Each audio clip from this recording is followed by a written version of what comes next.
Hi everybody, welcome to Om Sweet Om. I'm yoga instructor Alison Schuster, and today we're exploring health and wellness with Joella Baker, the founder of Get Fit Families. Joella, we're so glad to have you here today. Thanks, Allison. First of all, I know that you're a world-class athlete. Tell us how you got into being a triathlete. My sister asked me back in 1988 to do a triathlon with her up in Vermont, and I had no idea what I was getting myself into. I didn't own a bike. I owned horses all my life, so getting a bike was something new to me, and I had to pretty much teach myself how to do everything. I was a swimmer and a runner at Duquesne at the time, so getting into that part of it was pretty easy. But I went up there and I actually finished last in the race, and That's right where I would be. Yeah, that's it good. pretty That's much right where I would be. started the ball rolling, and I ended up using triathlon as a way to stay in shape for the sports I was doing at Duquesne, which was swimming and running at Duquesne University in my collegiate years. And how far did you take this with the triathlons? I've been a member of Team USA now for 6 years on their long course triathlon team, and this year I'm representing Team USA at the Aquabike Worlds on August 26th, which is going to be in Penticton, British Columbia. What about the Ironman? Tell us about that. I only competed in one Ironman distance race. It wasn't a sanctioned Ironman event, but it was an Ironman distance race, and it was called Beach to Battleship, which is down in North Carolina. And Ironman has now taken over that event, but I had such a fantastic time, took a year to train for that event, and ended up winning my age group at the event. Now I know you work with adults who are interested in pursuing triathlons, but more importantly today you work with kids that want to do this. Tell us a little bit about Get Fit Families. How did this get started? I was at the YMCA doing a lot of different things and starting to teach cycling classes, and heard a lot of people who wanted to start a triathlon team and just wanted to learn more about triathlon. So I ended up just going to get certified as a USA triathlon coach, and it was, you know, just such a great experience. And I started working with the adults, and I've had Zachary at the time, my son, who's now 14, and he was 5 years old, and he had already competed in his first youth triathlon over here in Zeulenopel with the Butler County Family YMCA. And I knew that he was already starting to love the sport, and I decided, start a camp. So I started a summer camp. I had 6 kids attend my first youth triathlon camp over at Zilly Park that year, and the kids had an absolute blast. So the next year I added another camp, and now we're up to a full summer program, and we are also a high performance team for USA Triathlon. We have 52 kids on our team right now, and we have a number of kids who are ranked in the country right now, including a young man named Zach Leachman, who runs for Mars and swims for Mars, but is one of our top youth triathletes, and my son Zach, and we have several other young girls on our team who are just phenomenal. What's the difference between a youth triathlon and the adult version as far as the distances? What's the difference? What do you have to achieve to be in a youth triathlon? So for our younger kids, we have kids who might be 6 or 7 years old. They might have to swim 25 or even up to 100 yards swimming. And then they typically, their longest bike ride would be 3.1 miles. And a lot of the local triathlons, they might only have to bike maybe a mile or two, so the bike isn't very long. Typically, all the bike rides that you do for youth triathlon are very flat. They have very few hills in them. And then the run is usually about a quarter of that. So for the very young athletes, it might only be maybe a quarter mile or a half mile run. And typically, the older kids will run maybe up to 1.5 or 2 miles. So it's doable for someone who's a beginner. Yes. So what would you say is the difference between your athletes who are more elite athletes that are going to pursue the elite competitions and maybe someone who's just starting for the first time? What does Get Fit Families offer for both? So we have different camps for each level of child. And for our open camps, those are our day camps, and kids can come for the entire day, and they actually learn all the skills from swimming to how to do a transition from getting out of the pool, getting onto the bike, the proper way to put on their helmet, put on their shoes so that they can do it quickly and not lose time, and then even going from the bike to the run. And it's these types of skills that they learn at the day camp, and just building endurance, making friends, learning the sport in a non-threatening type of an atmosphere where they're not just showing up for a race and seeing a bunch of people running around and wondering, how do I do all of this? They learn it ahead of time, and then they can go to a race and actually practice their skills. And the great thing about our day camps is on the last day they actually get to do a race, which is a lot of fun for them, and their parents can come out and watch them, and they get a finisher medal. And they, they really feel like they've accomplished something by the end of the week. And a lot of kids who do the camp end up wanting to come back and do another camp during the summer because they love it so much. Now there's a lot that goes into these camps, not just learning how to run, bike, and swim. What else do you cover in the camps? So we do a lot on nutrition. We do some bike maintenance skills. We focus on things like sleep habits, just talking about resting, stretching. We do some yoga, which I know is your specialty. So we either bring people in to help with that. We do go to see Dr. Edwin at Evolve Wellness, and we take the kids down there, and he does a lot of strength training stuff with them. So they really get a well-rounded idea of what it is to be an athlete. But really, the camps we eat a lot. The kids love the snacks that we have. They love the food that we make. We're always trying to introduce new foods to the kids. And really, all of the summer camp is what we used to do as kids, where we were outside all day, swimming, biking, running around with our friends, and that's really what the camps are a reflection of. Really enjoying what summer has to offer. Absolutely. And this is the start of summer vacation, so the kids are home from school.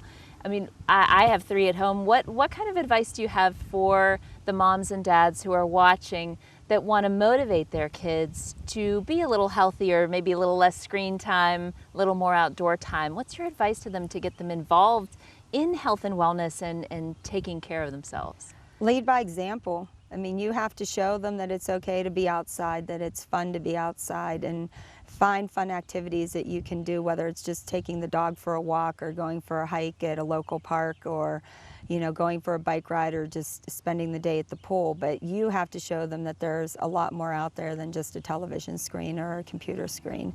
And it really comes from the parenting. The parents need to do it themselves, and the kids will follow. What do you think of a child that comes to the camp for the first time, maybe loves it, wants to continue into the fall? What are their options to make it not just a summer experience, but something that continues? So our team trains year-round.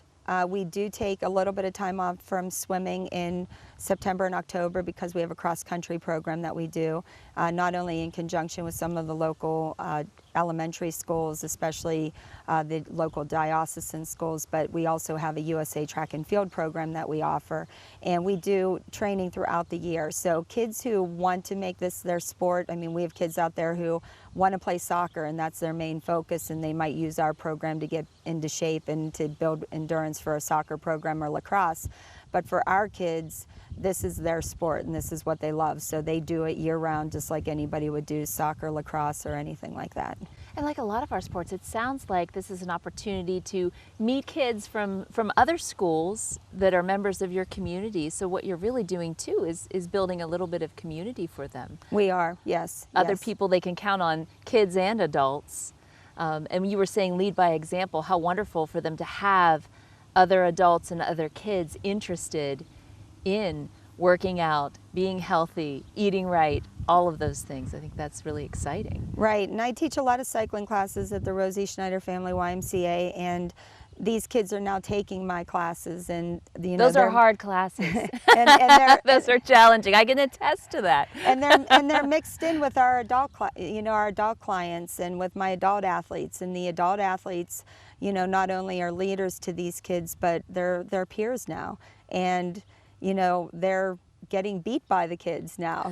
These kids are getting faster than all of us adults, and it's fun to watch, kids that we've seen 5 years ago, who had trouble, swimming a 100 yards, and now they're, swimming 400 yards or longer, and they're actually beating all the adults out there. And it's really exciting to watch this and see how the kids have matured and the type of athletes that they've turned into. I think one of the things we all look for is time with our children, the quality time. We always use that term, quality time.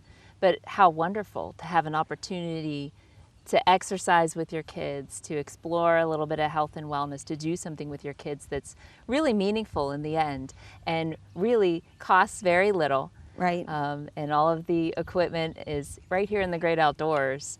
How wonderful to have that experience of time with your kids and also teaching them habits that can last a lifetime. Right. I mean, I know that's your hope, is that people will learn these habits and make them more of a lifestyle rather than even just a 1 week or 2 week venture. Right, and it really has been, and it's been great for our family because my husband actually participates in triathlons and is actually racing in British Columbia with me in August, and you know, just getting him into the sport has been wonderful. But the fact that I get to spend the days with Zachary, and you know, he's been with me all these years, has really made it great for us, and we really have made it a family event, and we're hoping that other families will do the same thing, and you know, really just figure out a fun way to spend time with their families in a healthy way. Joella, if someone wants more information about Get Fit Families, where can they find it?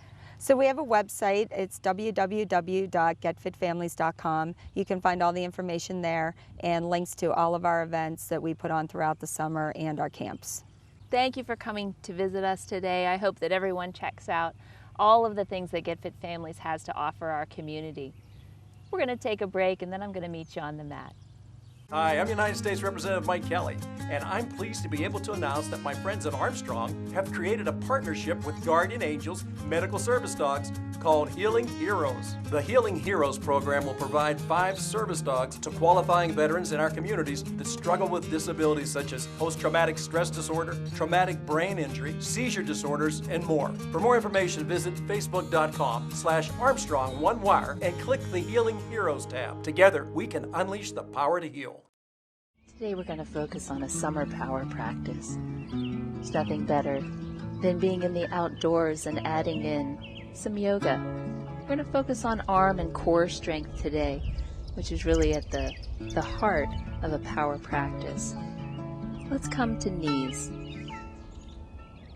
Before we start the practice today, we're going to learn Ujjayi breath. Ujjayi in Sanskrit means victorious breath. But by using this type of breathing, we can sustain power poses for longer. So coming to knees, take your arms straight out from the body. Take a deep breath in. Open the mouth and exhale as you press the hands together in front of you. Inhale, arms out. Exhale, bring them together. One more. Inhale out. Exhale. Hands come together. This time, inhale out. Close the mouth, but continue with that sound at the back of the throat. Exhale together. Inhale out. Exhale together. Arms come down alongside, and let's move to our tabletop position. Remembering that Ujjayi breath, placing the shoulders above the wrists, hips above the knees. Place your right hand directly under your face. Place the right knee in line with the right wrist. Extend the left leg nice and long against your mat, placing your left foot at the back of the mat parallel with the back edge. You want to be able to press through the pinky edge of your foot. Left arm lifts up, coming into side plank. Taking a nice deep breath in, allowing the left hip to rise up, press away from the mat. And exhale, holding that posture. Extending both legs straight out from the body. Take a deep breath in, continuing to press away from the mat, drawing the sides of the belly together. Adding in a little balance challenge, you can lift the left leg up, holding it there. 3 breaths, deep breath in, exhale, press away from the mat. Another deep breath in, and exhale, press away. Buoyancy in the rib cage. One more deep breath in, and exhale, press away. Coming back to table. Left hand comes directly under the face. Left knee in line with the left wrist. Extend the right leg nice and long against the mat, placing the right foot parallel with the back edge of the mat. Pressing through the pinky edge of the right foot, Right arm lifts up towards the sky. Take a deep breath in, and on the exhale, can you let that right hip rise up a little bit higher? Another deep breath in, pressing away from the mat, extending both legs. Keeping that ujjayi breath, a nice deep breath in, sound at the back of the throat on the exhale. 2 more. Deep breath in, maybe lifting that right leg up towards the sky. Exhale, taking it a little higher. 1 more deep breath in.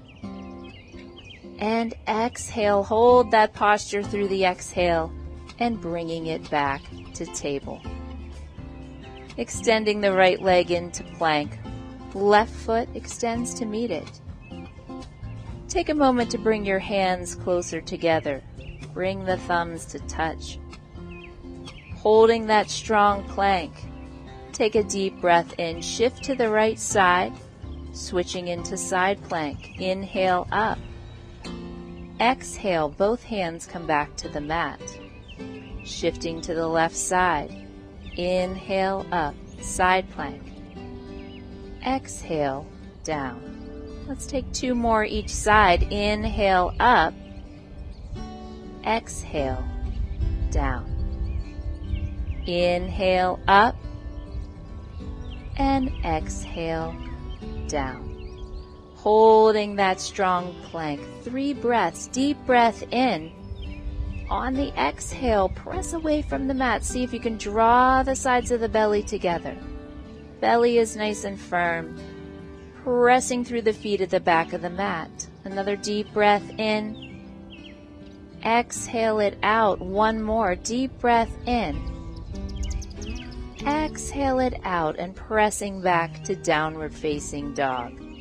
Inhale up onto the balls of the feet and exhale, release. Inhale up, exhale, release. Inhale the right leg up towards the sky. On the exhale, bend at the knee, bring the heel towards the small of the back, pressing away from the mat in 3-legged dog. Holding here, 1 nice deep breath. Inhale up. And exhale, extending the leg nice and long, let it float back down to down dog. Inhale the left leg up to the sky. Exhale, bring the heel to the small of the back. Holding here, nice deep breath in, press away from the mat, keeping the hips nice and high. Extend that leg nice and long, let it float back down to down dog. Taking a nice deep breath, coming up onto the balls of the feet, and exhale, release. Inhale up, exhale, release. Shifting forward into plank, coming down onto the forearms, interlace the fingers in dolphin plank. Pressing back through the feet at the back of the mat, drawing the sides of the rib cage together. On the next inhale, shift forward, pressing your chin past your knuckles. Exhale, release back. Inhale forward. Exhale, back. 2 more. Inhale forward. Exhale, back. Last one. Inhale forward, keeping the hips high. Exhale, back. Holding dolphin plank, continuing to draw the sides of the belly together. Let's hold that posture for 10, 9, 8, 7, 6, 5, 4, 3, 2, and 1. Pressing back to down dog. Inhale up onto the balls of the feet. Exhale, release. Inhale up. Exhale, release. Inhale the right leg up towards the sky. And on the exhale, bring the knee to nose all the way through, setting it down on your mat, coming into pigeon lunge. The knee should be facing towards the top of your mat. Your thigh should be parallel with the side edge of your mat. Hands on either side of the thigh, Take a deep breath in, lifting the crown of the head towards the sky. And on the exhale, gently walk the hands out in front of you, bringing your head to rest on your fists or all the way forward to rest on the mat. Take a deep breath in. See if as you exhale, you can allow the hips to float down towards the mat. Keeping the hips level, another deep breath in. See if you can relax the head, the neck, the torso, the arms. Allow them to be heavy, providing the weight for the stretch through the hips. Another deep breath in. Exhale. Walking your hands back up to the top of the posture, pressing both hands into the mat. Pushing yourself up into plank posture, and then back to down dog. Inhale the left leg up towards the ceiling. On the exhale, bring the knee to nose. Setting it down in pigeon lunge, opposite side, both hands on either side of the thigh. Deep breath in. Lift the crown of the head towards the sky. On the exhale, gently walk the hands out in front of you, allowing the forehead to rest on your fists or on the mat. Take a deep breath in. Use that exhale, let the hips melt into the mat. Allow the torso to provide the weight for the stretch, relaxing through the shoulders, allowing the arms to be heavy. Another deep breath in. And exhale, release into the mat. What can you let go of and surrender into the mat? From the muscles to the thoughts in the mind, deep breath in. And exhale. Gently walking back up to the top of the posture, pressing both hands into the mat. Stepping back into plank, bring the knees to the mat and come to seated. The summer season offers so much for us in our surroundings, in our community, and within ourselves. Let's take a deep breath in, all the way up to the sky, bringing our hands to heart center, taking in that summer season. Find the light within you and take it out into the world. Namaste.